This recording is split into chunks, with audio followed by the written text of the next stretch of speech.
What do you think America would be like if we were to have another terrorist attack, something like 9/11, right? And honestly, as I say that, as I ask that, I don't really think it's a question of if. If you look at what's going on just logically and just look at it mathematically, you look at our border, you look at our general complacency as a country, it doesn't really feel like an if to me. It feels more like a when. But we'll stick with if because, the power of positive thinking.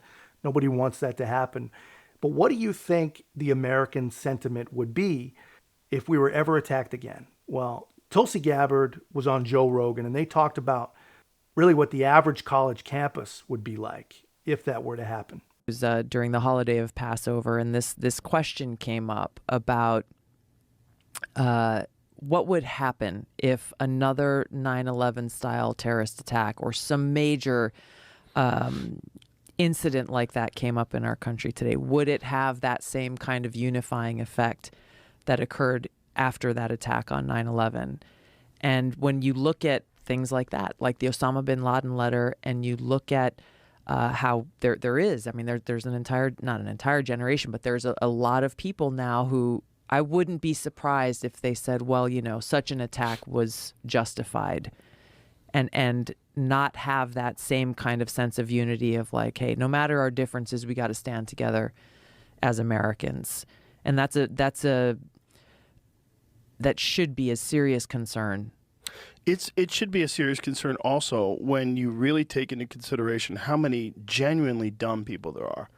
And when you have a situation like October 7th in Israel, I saw within days, before Israel did what they did in Palestine, within days, I saw people justifying the attacks on October 7th because of the treatment that Israel has given to the Palestinians. I'm like, hey, that's crazy. That's crazy. That's crazy to say that you think people should be indiscriminately shot and killed and just en masse at a fucking rave, like paratrooping. And you think that's okay because of what Israel's done. But guess what? Those people didn't do that. Right. Those people at the rave and those people that are on the border, those are apparently, according to Ari, those are the hippies. Right. They're the ones who want to be, they're the ones who don't believe that we should be Don't there. believe in borders. Yeah, they don't believe in borders. Exactly. They want to be close to the Palestinians. Which right.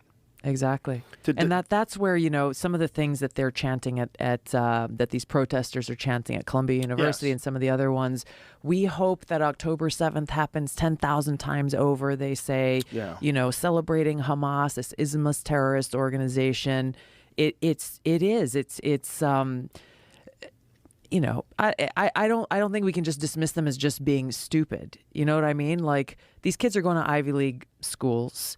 They are being absolutely manipulated, and there is a very intentional ideological war that is being waged in this example by these radical Islamist groups like Hamas, and they had planned this. They've been doing this for hundreds of years, and they're using technology and they're using other means to be able to achieve that end. No doubt, as is Russia, as is China.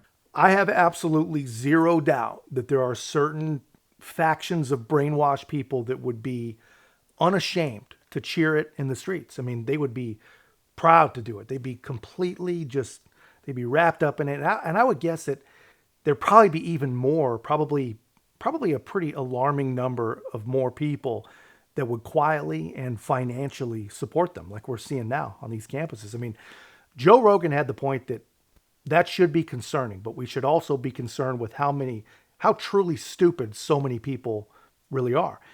And I think he's absolutely right. There are a freakish number of truly stupid people, but Tulsi freaking nailed it, man. This issue and this type of behavior has absolutely nothing to do with stupid. This has to do with radicalization, man. This has to do with manipulation. This is what a lifetime of propaganda gets you. I mean, this is what happens when you train people, your own people, to hate the West, to despise their own way of life. I mean, this is what happens. And guys, this is just a reminder, but this is what it was like in our government, how our government behaved, how our country behaved after 9/11. This is what our country felt like.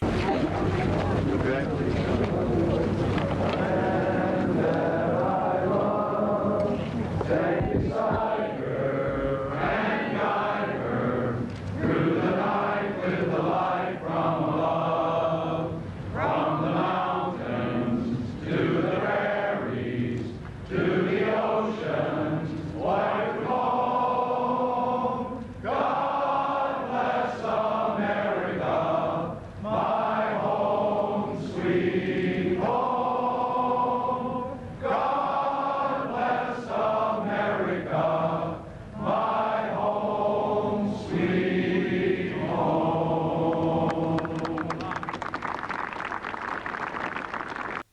mean, no matter what side you're on, man, whether you support a person like AOC or not, can you even begin to imagine her and the other insane members of her group, you know, the Ilhan Omars, the Jamila Jayapals or whatever, Jamal Bowmans, can you imagine them ever breaking into song with the opposing party or ever breaking into song out of love for anything other than themselves? There's no chance. There is no chance at all.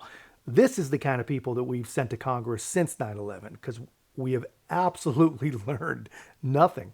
Today also serves as a reminder of the power of organizing, of what we can accomplish when young people, climate advocates, labor organizers, and working people of all backgrounds come together to demand the future we all deserve.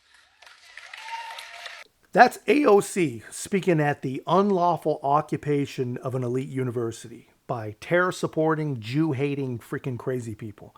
She says this is a reminder of what young people can demand. Says that they can demand the kind of future people deserve as she speaks to a group that imagines a future without Jews. I mean, it's that simple. I mean, this is just my opinion, of course, but I don't think she would ever join the rest of us in love for the country she serves. I mean, Joe Biden says it all the time. This is not your father's Republican Party.